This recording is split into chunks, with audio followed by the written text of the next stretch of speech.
The streets of Duxbury were defined by predictability. January nights were usually marked by nothing more than the hum of wind against siding and the quiet rustle of snow. That changed in an instant. The silence of the neighborhood shattered on a single night in 2023, replaced by the sharp, piercing urgency of sirens and the sudden glare of emergency lights against the dark. Lindsay Clancy, a nurse who had spent years caring for the lives of others, stood at the center of a fracture that would never fully heal. 3 children were dead. The news rippled through the town like a physical blow, leaving neighbors standing on porches in the freezing dark, unable to reconcile the reality of the scene with the quiet lives they had known just hours before. The shock was not merely a reaction. It was a wall that fell between the town and its past. Grief arrived with a crushing weight, settling over the houses and the frozen lawns, turning a routine winter evening into a permanent scar on the landscape. There was no recovery from the initial report, only the slow, agonizing realization that the foundation of the community had been irrevocably altered.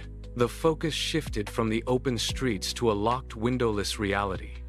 Lindsay Clancy was moved not to a standard cell, but to a high-security medical unit designed for constant forensic observation. Every movement she made was tracked through thick, reinforced glass. There were no sharp edges, no loose objects, and no access to the outside world. The facility operated on a cycle of clinical precision. Guards stood at designated intervals, their eyes moving with the clock to log her actions in silence. She existed in a space where the air felt recycled and the light never dimmed.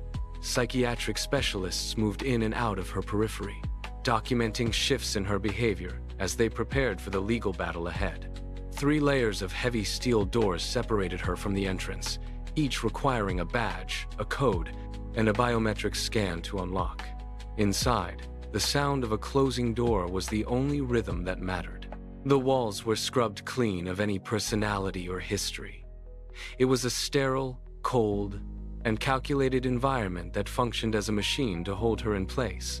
Every minute was accounted for in a ledger of surveillance, leaving no space for privacy or movement that was not already observed and recorded.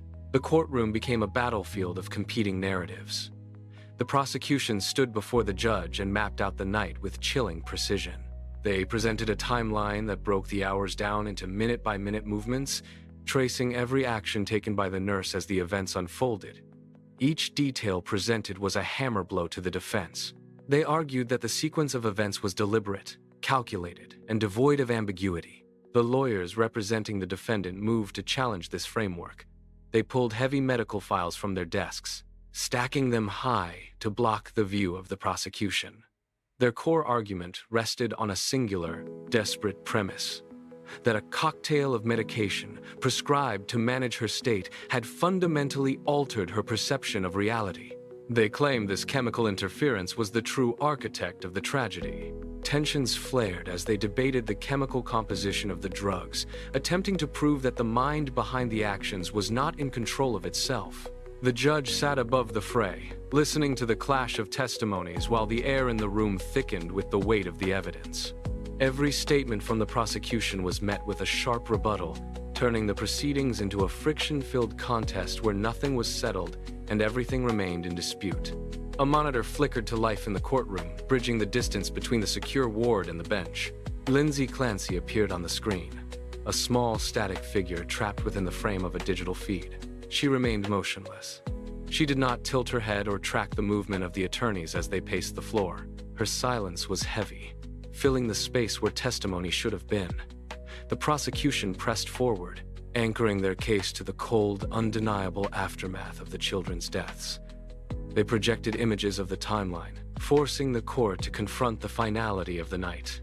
Across the room, the defense team stood, their hands tracing lines through thick medical charts. They pointed to the clinical history, citing the dosage records and the chemical markers that they claimed had fractured her mind.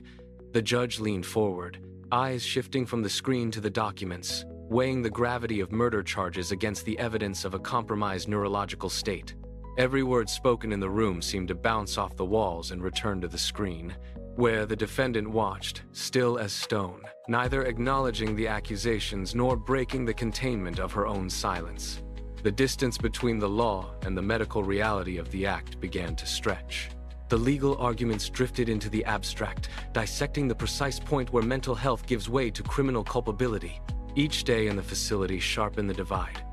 The clinical walls offered no reprieve from the mounting evidence. Outside, the world processed the tragedy through statutes and records. Inside, the routine was absolute. Schedules dictated every breath. Medication was distributed at precise intervals under the gaze of staff. There was no transition from one day to the next, only the cycle of appointments and the persistent, sterile silence. The legal battle raged on, yet the space within the ward remained frozen in a state of indefinite containment. The guards watched through reinforced glass, their presence a constant reminder that the walls were designed for both protection and punishment. As the trial continued to weigh the intersection of biology and intent, the distinction between a patient in need of care and a prisoner awaiting judgment collapsed entirely. She existed in the gray space between these two definitions, a person held in a fortified silence that no verdict could fully penetrate. The law sought a definitive answer, but the reality was a static, unyielding loop where the identity of the individual had been effectively erased by the architecture of her confinement.